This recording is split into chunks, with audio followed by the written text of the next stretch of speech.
Last ক্লাসে আমরা শিখেছিলাম কিভাবে এই সুন্দর করে ফন্ট নিতে হবে, ফন্টের ভিতরে গ্রেডিয়েন্ট সেট করতে হবে, কিভাবে এই টেক্সট নিতে হবে, শেপ নিতে হবে, সেটা শিখেছিলাম।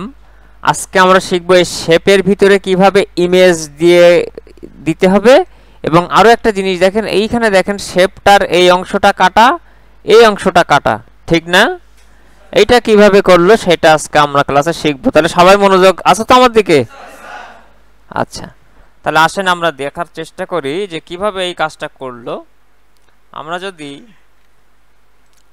আমি এটাকে ডিলিট করে দেই, এগুলোকে সব ডিলিট করে দেই। আচ্ছা, আমি প্রথমে ইনসার্ট থেকে শেপে যাব। শেপে যাওয়ার পরে এখান থেকে একটা শেপ নেব। কেমন? এখানে দেখেন বাই ডিফল্ট এই শেপে আমি এটা শেপ দিয়ে টান মারার সাথে সাথে এখানে একটা গ্রেডিয়েন্ট কালার চলে আসছে। এটা কেন আসছে জানেন? কারণ হচ্ছে এইখানে এই যে দেখেন আমাদের গ্রেডিয়েন্ট কালারটা ফিল করা আছে, তাই আমরা যদি নো ফিল দেই তাহলে কোনো কালার থাকবে না। সলিড দিলে এখানে হচ্ছে যে কালারটা দিব সেইটাই সলিড আকারে ধরবে, ঠিক আছে? এরপরে গ্রেডিয়েন্ট ফিল দিলে ওই সেই গ্রেডিয়েন্ট ফিল যেটা সেটাই চলে আসবে। এবার আমরা লাস্ট ক্লাসে দেখেছিলাম কিভাবে এখানে হচ্ছে ইয়ে করতে হয়। এখান থেকে টান মেরে যদি একটু ইয়ে করি, দেখেন এটার মতন রাউন্ড কর্নার হয়ে গেছে, হয়েছে না? আচ্ছা, আমি এটা থেকে সলিড ফিল দেই, সলিড কালার দেই। আচ্ছা, সলিড কালার লাগবে না। এখন আমি দেখেন এটাকে আমি একটু রোটেট করে নেই। রোটেট করার পরে দেখেন আমি যদি এটাকে কন্ট্রোলটা চেপে ধরে মাউস যদি এভাবে টান দেই তাহলে এটা আমাদের কি হয়ে গেল? ডুপ্লিকেট হয়ে গেল, তাই না? এখন আমি এটাকে টান দিয়ে একটু কি করতে পারি, এটার শেপটা একটু চিকন করে নিলাম। নেওয়ার পরে আমি এইটাকে এখানে বুঝতে হবে। আচ্ছা, দুই কালার করলি তাহলে বুঝতে আপনাদের সুবিধা হবে। আমি এইটাকে এই কালার করলি, দেখেন এইটাকে আমি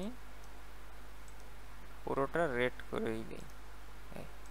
দেখেন এখানে আমাদের দুইটা লাইন, একটা হচ্ছে রেড, একটা হচ্ছে ব্লু। এটাকে আমরা ছোট করে নিয়ে আসি, ধরেন এই দিলাম। এখন ওই যে এখানে আমরা দেখছিলাম না যে কিভাবে কেটে গেছে, এখানে মনে আছে? কার কার মনে আছে? এখন আমরা যদি এই কাটিংটা ধরেন আমি এই মাথার থেকে কি করব, এটাকে আর এটাকে ওইরকম একটা কাটিং ডিজাইন দেব, তাহলে সেক্ষেত্রে আমাকে এইটা এবং এইটা এই দুইটা সিলেক্ট করা লাগবে। এটা সিলেক্ট কিভাবে বুঝবো? এই যে যেটার মাঝখানে দেখেন এই যে সাদা সাদা ছোট ছোট ডট থাকবে আর এরকম একটা এই যে ঘোরানোর মতন ইয়ে আসবে, এইরকম থাকা মানে সেটা কি সেই শেপটা সিলেক্ট হওয়া। উপরেরটা সিলেক্ট আছে, না হলেও আপনি এই কি করবেন, কন্ট্রোল চেপে এখানে একটা ক্লিক দিবেন আর এই শেপেরটা ক্লিক দিবেন, দুইটা কি হয়ে যাবে? সিলেক্ট হয়ে যাবে। এখন ডিজাইন কাটার সুবিধার্থে কখনো কখনো হয়তো এইটাকে হয়তো উপরে রাখা লাগতে পারে, এইটাকে হয়তো নিচে রাখা লাগতে পারে, অথবা এইটাকে পেছনে রাখতে হইতে পারে, এইটাকে উপরে রাখতে হইতে পারে। কিন্তু দেখেন আমি যতই টানাটানি করি না কেন, উপরে কোনটা যাচ্ছে, চিকনটা নাকি লালটা? চিকনটা হচ্ছে উপরে যাচ্ছে, তাই না? ছোটটা উপরে যাচ্ছে, আর এই রেড কালারের শেপটা কোনো অবস্থায় উপরে যাচ্ছে না, এটা নিচে চলে যাচ্ছে, তাই না?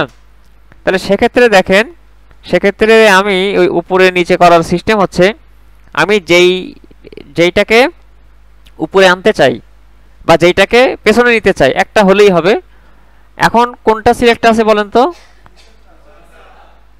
এই যে দুই অংশে ভাগ হয়ে গেছে, এখন সিলেক্ট আছে কোনটা, লালটা নাকি নীলটা? তা এটা বুঝতে সমস্যা কি? তাহলে এইটাকে ধরেন আমি চাচ্ছি উপরে আনতে, তাহলে এটা সিলেক্ট অবস্থায় রাইট ক্লিক করব, করে এই যে ব্রিং টু ফ্রন্ট এটাতে ক্লিক দিলে এটা দেখেন উপরে চলে আসছে, তাই না? একই কায়দায় আবার যদি মনে করেন আপনি এটাকে পেছনে নেবেন, তাহলে রাইট ক্লিক করে সেন্ড টু ব্যাক দিবেন, এটা আবার চলে যাবে। এই একই কায়দায় এবার যদি উপরেরটাকে নিচে দিতে চান তাহলে এইটা সিলেক্ট করতে হবে, করে সেন্ড টু ব্যাক দিলে এটা পেছনে চলে যাবে, ঠিক আছে? কথা বোঝা গেছে নাকি যায় নাই?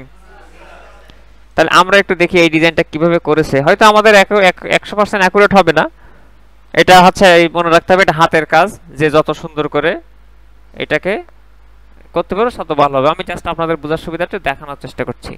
দেখেন আমার এই দুইটা অবজেক্ট সিলেক্ট করতে হবে। প্রথমে দুইটা অবজেক্ট সিলেক্ট করার পরে দেখেন আমাদের এইটা যখন আমি সিলেক্ট করেছি এইখানে খেয়াল করেন এখানে কি লেখা আছে, মার্জ শেপ।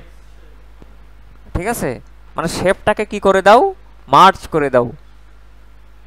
তাহলে দেখেন আমার এটা কি অবস্থায় আছে, এখন ইনভিজিবল অবস্থায় আছে, তাই না? এটা কি এখন অ্যাক্টিভ নাকি ইনঅ্যাক্টিভ অবস্থায় আছে?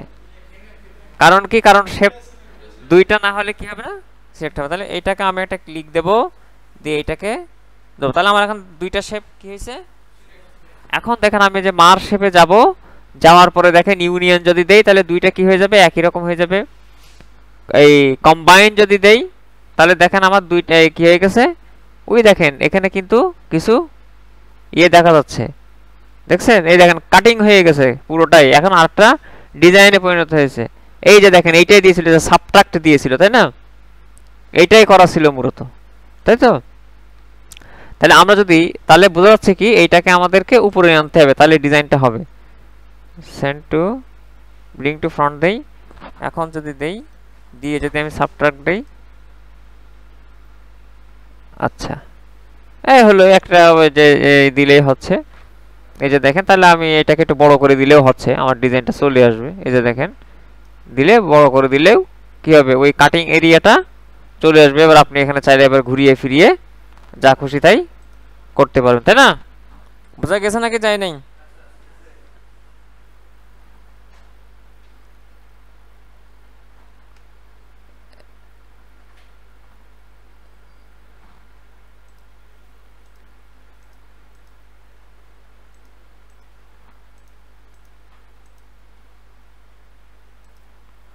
আচ্ছা, তাহলে আমরা এটা বুঝলাম। কারো কোনো প্রশ্ন আছে?